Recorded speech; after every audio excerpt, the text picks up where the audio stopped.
하나님의 은혜가 여러분들 가운데 함께 하시기를 주님의 이름으로 축원합니다. 여러분 사랑합니다. 우리 옆에 분에게 꼭 잡으시고 손을 꼭 잡으시고 사랑합니다. 예, 잘 오셨습니다. 예. 예, 오늘 제목은 사랑으로 섬기라라는 말씀을 가지고 함께 나누려고 합니다. 언젠가 교회 건축을 위해서 자신의 눈을 팔게 해달라고 전주 예수병원을 찾았던 집사님 얘기 혹시 기억나십니까? 문영우 집사님이라고 하는 분, 그리고 전주의 하릿교회라고 하는 교회를 섬기는 교회입니다. 그 교회 이야기입니다. 그 교회 개척했던 임광우 전도사라고 하는 분이 계세요. 원래 이분은 황해도 신천군에서 출생하여 해방 직후 이제 신학을 마치고 목회를 하던 중에 북한에 남아 있으니까 북한이 공산화되어 있잖아요. 그러니까 거기서 더 이상 목회를 하지 못하고 배를 타고 남하를 해서 부여 근처에서 목회를 하고 있었다고 그래요. 그런데 삼례교회를 섬기고 있던 조석우 목사님께서 여기 와서 함께 섬기지 않겠냐, 그렇게 해서 1948년 와리교회라고 하는 삼례교회에서 멀지 않은 와리교회에 부임을 해서 와리 성결교회를 섬기게 되었던 겁니다. 인전수하는 말씀의 능력도 있었고, 이분의 특징 가운데 하나가 뭐냐면 동네 사람들 가운데 병이 나면 그저 쫓아가서 치료해주고 간호해주고 그랬다고 해요. 이게 예수 믿는 사람이든 믿지 아니하는 사람이든 쫓아가서 긍휼함을 베풀었던 거지요. 그러다 보니까 동네에 소문이 금방 난 거예요. 그러다 보니까 그때 당시 이 와리 지역은 이제 해방되고 전쟁 나기 전이니까 이 좌익 세력들이 굉장히 강했던 곳이라고 그래요. 그래서 북한 방송에 와리 이야기가 자주 등장할 정도로 그렇게 좌익 세력이 강했던 곳이죠. 그런데 외지에서 온 이 임광우 전도사라고 하는 분이 교회뿐만 아니라 지역사회에 굉장한 영향력을 끼치는 것을 이 좌익 세력들이 그대로 두고 볼 수가 없었던 겁니다. 그래서 계속해서 괴롭히고 힘들게 했던 거지요. 더 이상 견딜 수가 없어서 와리교회를 떠나게 됩니다. 떠나게 되는데 그때 당시에 와리하고 하리 중간에 백한나 집사님이라고 하는 분이 계신데 그 집에서 교회를 개척하게 된 거예요. 그게 지금 하리교회입니다.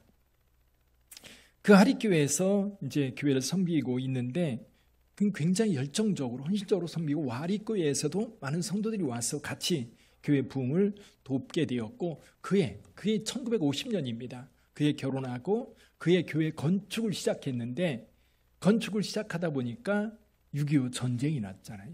6.25 전쟁이 나니까 이제 주변 사람들이 좀 피신합시다 그랬는데 지금 내가 어딜 가느냐. 그리고 교회를 지키게 된 거예요. 교회 건축을 하는데 7월 10일쯤 이제 교회 건축을 하면서 이제 일을 하려고 하니까 동네 잔치를 벌인 거예요. 돼지를 잡아서. 근데 그날 이제 공산주의자들이 찾아와서 이제 임광우 전사를 이미 동행해서 데리고 갔던 겁니다. 그리고 이제 삼례 초등학교에 이제 구치소를 마련해서 거기에 열흘 넘게 구속을 시켜놨던 거지.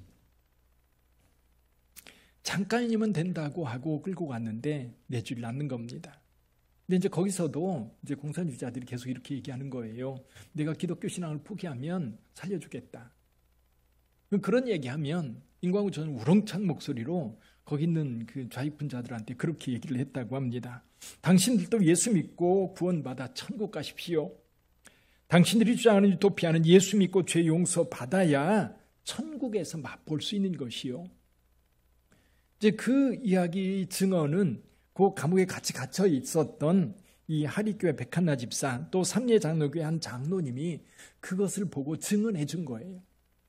그러니까 그러다가 한 열흘쯤 지났을 때에 임광우 전사하고 몇 사람들을 데리고 나갔는데 원래는 이제 임광우 전사 같은 경우는 총알이 아까워서 총으로 죽일 수 없다. 그래서 몽둥이와 이제 괭이로 때려 죽여야 된다. 그 얘기를 이제 공산주의자들이 그렇게 한 거예요.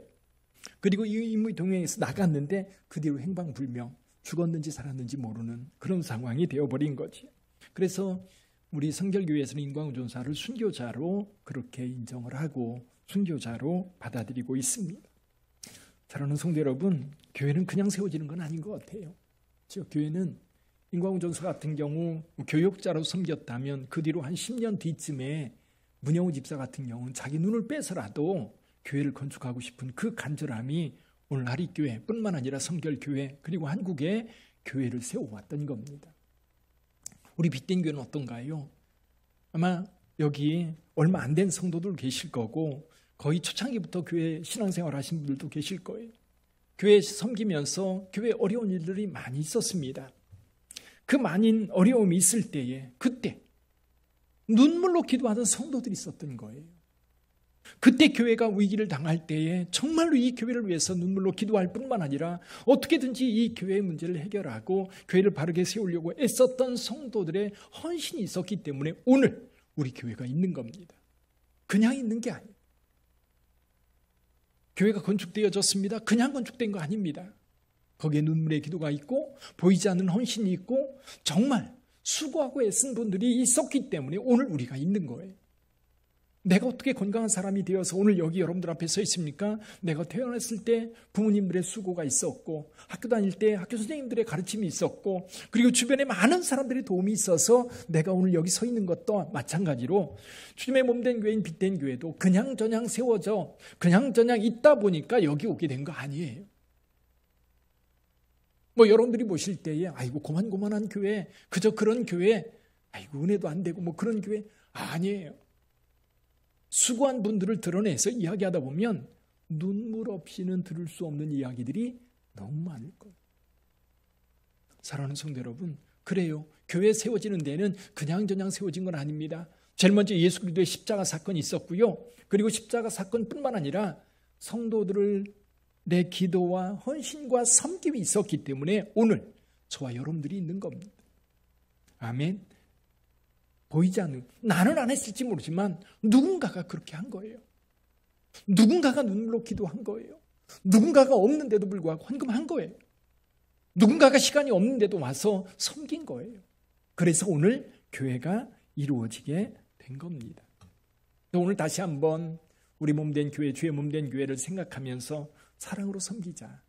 지금까지 우리를 섬겨왔던 것처럼 우리도 또한 함께 섬김으로 우리 빛된 교회가 더 좋은 교회, 그리고 이 마지막 때에 좋은 교회 찾아보기가 어렵다는데 세상 사람들 그리고 교회 성도들조차도 정말 좋은 교회, 괜찮은 교회 찾기가 힘들다고 하는 이 때에 우리 빛된 교회가 정말 좋은 교회, 정말 아름다운 교회로 세워지기를 주님의 이름으로 축원합니다. 그러기 위해서 오늘 제목을 사랑으로 섬기라라는 말씀으로 제목을 삼았습니다. 자, 그렇다면 사랑으로 섬기는 것, 어떻게 섬겨야 사랑으로 섬길 수 있을까? 오늘 본문의 말씀을 통해서 몇 가지 살펴보려고 해요. 우리가 첫째로 생각할 것은 뭐냐면 그리스도께서 우리를 사랑하신 것 같이 너희도 사랑 가운데서 행하라. 여기 5장 2절에서 말씀하고 있는데요. 예수님처럼 섬겨야 될 줄 믿습니다. 예수님처럼. 사랑받은 자가 사랑할 수 있어요. 사랑받은 자가. 그래서 저와 여러분들이 하나님의 사랑을 경험했다면 그 사랑으로 교회를 섬기면 돼요. 그 받은 사랑으로 섬기면 돼요. 구약의 율법이 많습니다. 그런데 예수님께서는 구약의 전체 율법을 두 가지로 요약을 했어요. 어떻게 요약을 했어요? 십계명 같은 경우 1계명부터 4계명 하나님을 사랑하라. 그리고 6계명부터 5계명부터 10계명까지 내 이웃을 사랑하라. 마태복음 22장을 한번 볼까요? 22장 37절부터 한번 보시죠. 우리 같이 한번 읽어봅니다. 예수께서 이르시되 내 마음을 다하고 목숨을 다하고 뜻을 다하여 주 너희 하나님을 사랑하라 하셨으니 이것이 크고 첫째 되는 계명이요 둘째도 그와 같으니 내 이웃을 내 자신과 같이 사랑하라 하셨으니 이 두 계명이 온 율법과 선지자 강령이니라. 할렐루야. 근데 그 사랑을 우리 하나님께서 우리를 먼저 사랑해 주셨어요. 로마서 5장 8절을 한번 볼까요? 로마서 5장 8절. 우리가 아직 죄인 되었을 때에 그리스도께서 우리를 위하여 죽으심으로 하나님께서 우리에 대한 자기의 사랑을 확증하셨느니라. 할렐루야. 우리가 하나님의 사랑을 알기도 전에 하나님께서 먼저 우리를 사랑하셨다는 겁니다. 자, 그렇다면 예수님의 사랑을 본받아서 우리도 서로 사랑해야 될 텐데 어떻게 사랑할까요? 여기서 보니까 예수님은 우리를 자기의 목숨을 내어주는, 화목제물로 내어주는, 자기 생명을 내어주는 사랑을 우리에게 했다는 거예요. 우리도 그렇게 사랑해야 된다는 거예요. 그러려면 우리 다 죽어야 돼요. 그렇죠? 우리 다 죽어야 돼요. 그래서 우리 다 죽지 말고 제가 한 가지만 좀 말씀드리고 싶어요. 빌립보서 2장 5절에 보면 이런 말씀이 있습니다. 너희 안에 이 마음을 품으라. 곧 그리스도 예수의 마음이니. 예수의 마음, 많은 마음 가운데 한 가지. 어떤 마음이요?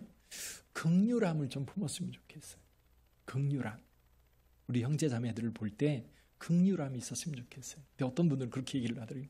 내가 왜 불쌍해? 내가 왜 긍휼함의 대상이 돼야 돼? 그런 눈으로 보지 마. 근데요, 불쌍히 여겨서 낮추고 깔보는 그런 눈초리가 아니라 정말 그를 사랑해서 보는 눈초리가 필요한 거예요. 예를 들면 이런 겁니다. 예수님께서 나병 환자가 예수님 앞에 달려와요. 나병 환자는 건강한 사람 앞에 가까이 오면 안 됩니다. 그럼에도 불구하고 돌 맞아 죽을 걸 각오하고 예수님 앞에 나와서 무릎 꿇고 그 얼굴을 들어 예수님의 눈을 바라보는 그 눈초리를 누가요? 예수님이 보고 계세요. 좀 느껴지세요? 그 나병으로 죽어가고 있는 이 몸을 가지고 와서 그걸 고쳐서 정말 건강하게 살고 싶은, 정말 이 땅에서 사람답게 살고 싶은 그 간절한 눈빛으로 예수님을 바라볼 때에 예수님은 그 눈빛을 외면했나요? 예수님께서 그 나병 환자를 바라볼 때 그게 긍휼함이에요. 그게 긍휼함. 예를 들면 야이로 지금 자기 딸이 금방 죽게 되었어요. 그래서 예수님을 쫓아왔습니다. 예수님, 우리 딸이 죽게 되었어. 그럴 때 예수께서 어떻게 해요? 그걸 외면하지 않고 그래 갑시다. 가는 중에 문제가 생겼어요. 12해 동안 혈투증 앓던 여인이 여인 때문에 지체하고 있을 때 한 사람이 와서 당신 딸 죽었습니다. 그 소리를 듣는 순간 야이로의 얼굴이 어떻게 변했을까요? 아마도 금방이라도 그 눈에는 눈물이 터져나오고 괴성을 지르면서 대성통곡할 그 얼굴에 일그러지는 모습을 누가 보고 있어요? 예수께서 보고 계신 거예요. 그래서 예수께서 말씀하십니다. 안심하라. 믿기만 해라. 믿기만 해라.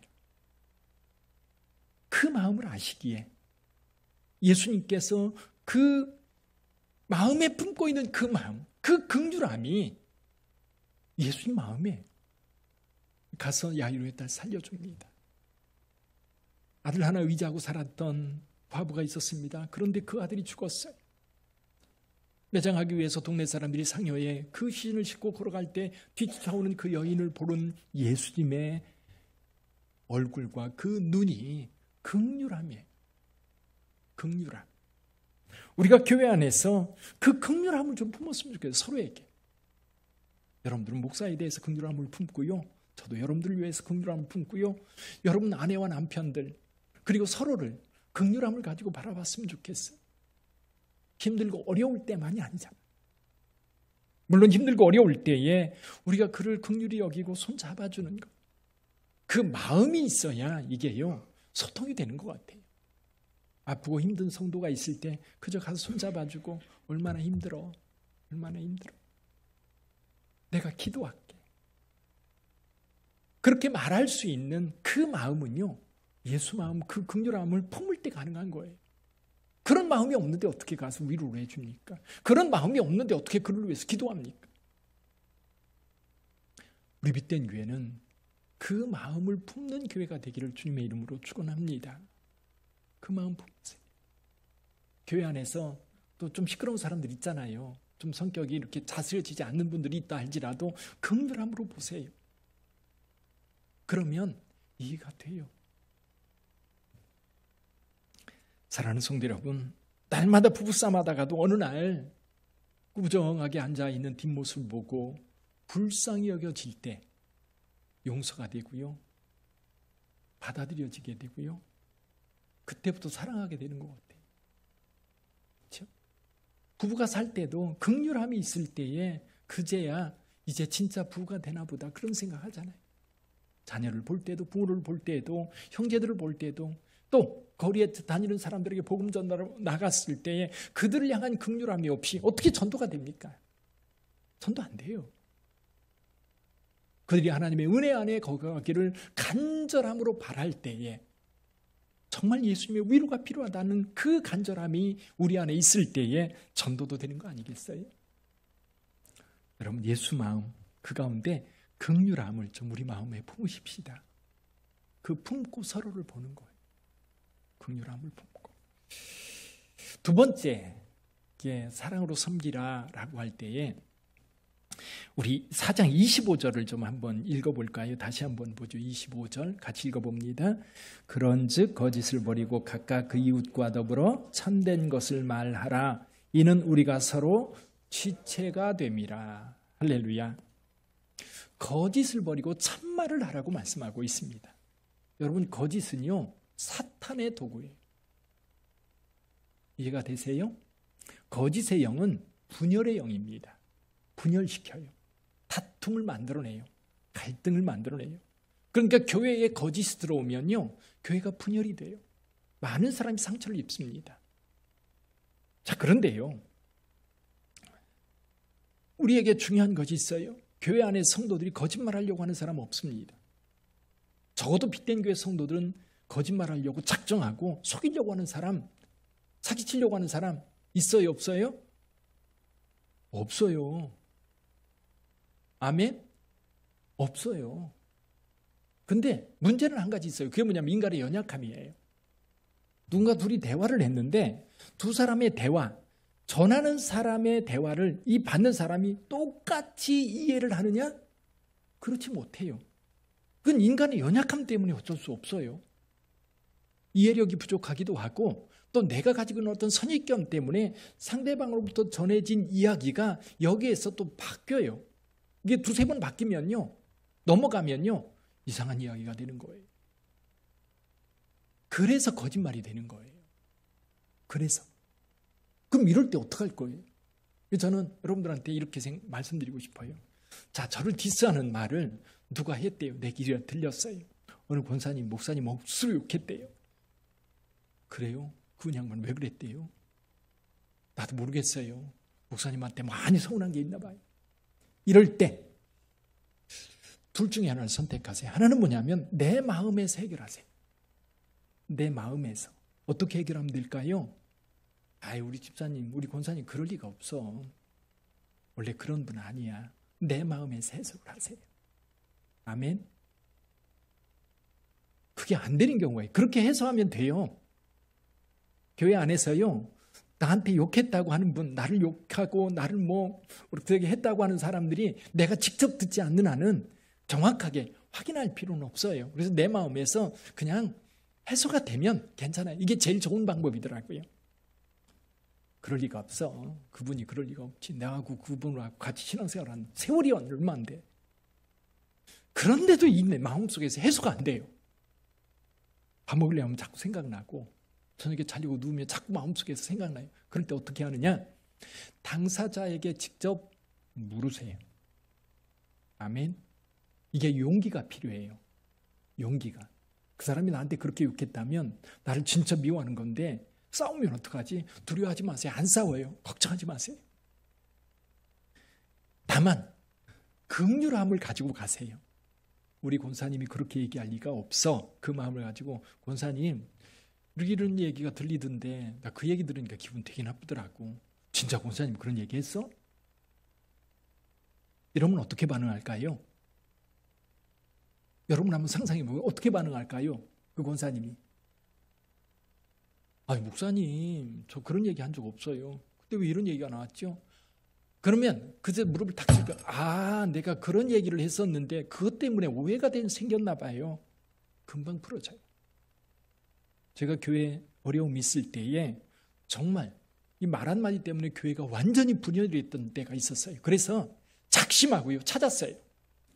어디서부터 어떻게 이야기가 진행됐는지 찾아봤는데 그 끝에 가니까 아무것도 아니에요.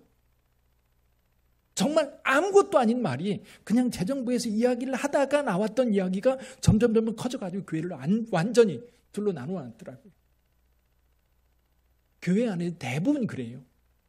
우리 빗된 교회도 마찬가지입니다. 누군가가 나한테 이상한 소리 했다.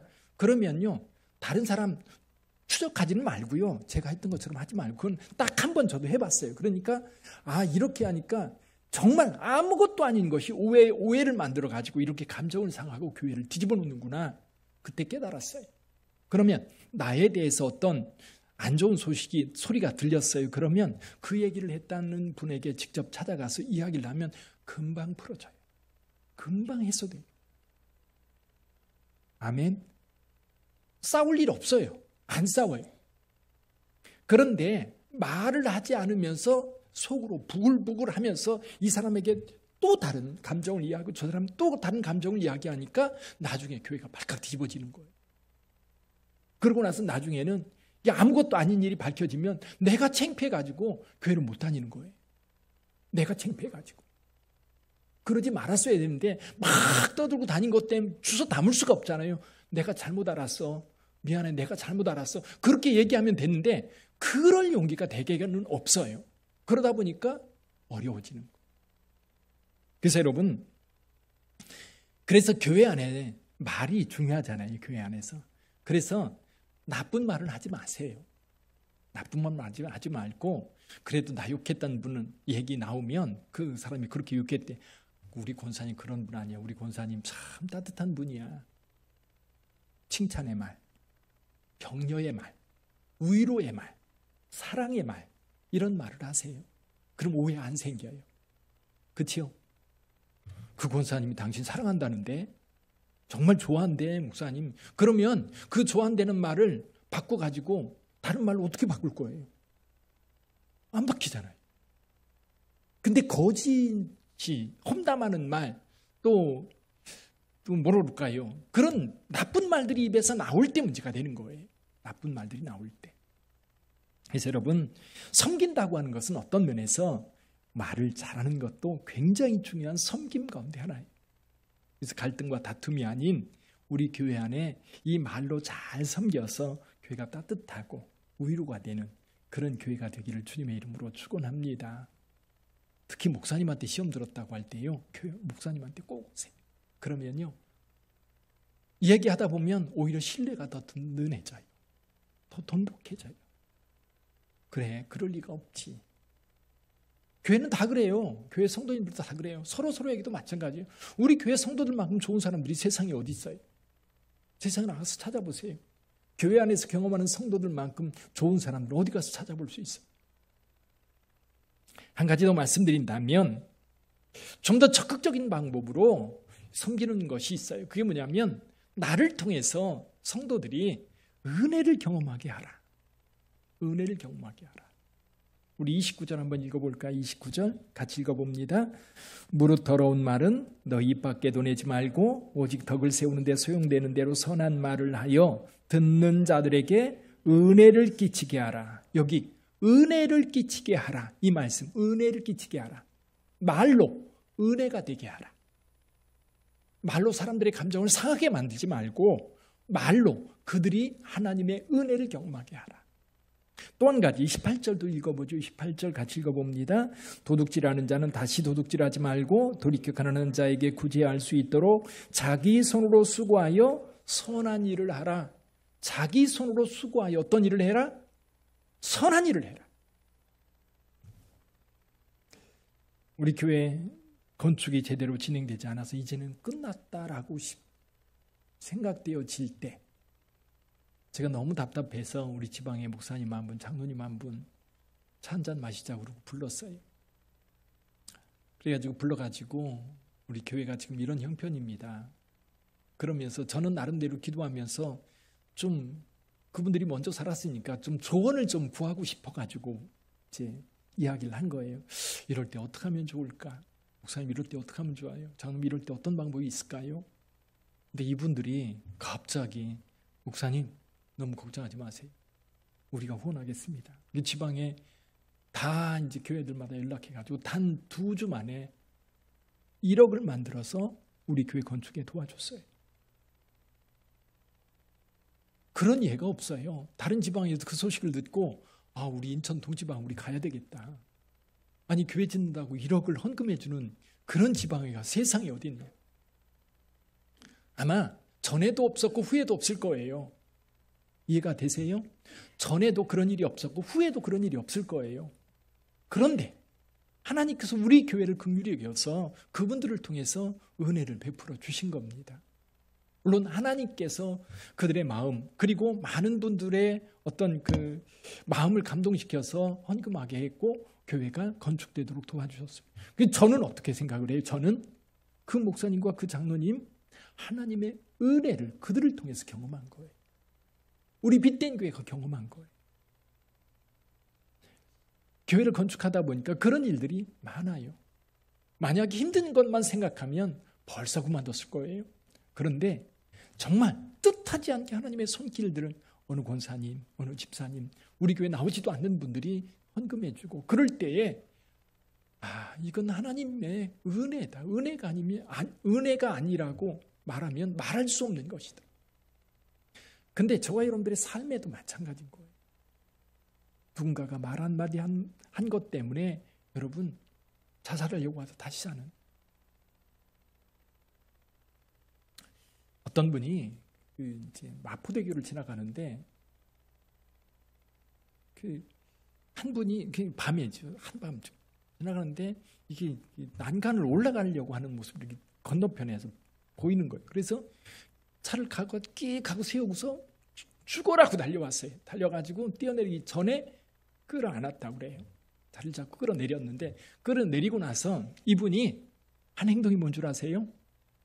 그냥 안아준 거예요. 아무 소리 하지 않고 그냥 안아만 줬대요. 그랬더니 그 사람이 펑펑 울면서 이제 살 용기를 얻었다는 거예요. 누군가가 나를 안아주는 거예요. 은혜를 경험한 거지. 그래서 우리 빛된 교회 성도들은 서로에게 하나님의 은혜를 좀 경험했으면 좋겠어요. 뭘로? 첫째는 말로. 두 번째는 뭐예요? 좀 직설적으로 말해서 그런데 돈으로. 그렇죠? 커피 쿠폰 하나가 우리를 용기 있게 만드는 경우가 있어요. 누군가가 지쳐가지고 참 힘들어하겠다. 커피 쿠폰 하나 쏴주세요. 그럼요, 그게 그렇게 위로가 돼요. 그렇게 힘이 돼요. 그러니까 우리가 서로가 서로에게 하나님의 은혜를 경험할 수 있도록 해야 되겠다. 그렇죠? 그러다 보면 교회는 교회 되는 거예요. 그게 교회인 거예요. 이게 교회 와서 상처받으려고 교회 오는 사람이 어디 있겠어요? 시험 들려고 오는 사람이 어디 있겠어요? 그런데 시험 들기도 하고 상처를 받기도 하거든요. 그런데 교회 공동체 안에서 서로가 예수님의 그 긍휼함을 품고 거짓을 버리고 그리고 나를 통해서 누군가가 하나님의 은혜를 경험하도록 내가 행동한다면 그 교회 진짜 좋은 교회 아니겠어요? 우리 빛된 교회가 그런 교회 되기를 원합니다. 마음에 겨수침해 보세요. 나는 그럼 어떻게 해야지? 나는 그럼 어떻게 해야지? 그럼 내가 우리 공동체 안에서 누가 지금 힘들어하고 있는가? 누가 지금 지쳐 있는가? 그 사람에게 내가 어떻게 위로해 줄 수 있는가? 그런 은혜들이 우리 빛된 교회 가운데 가득하기를 주님의 이름으로 축원합니다. 기도하겠습니다.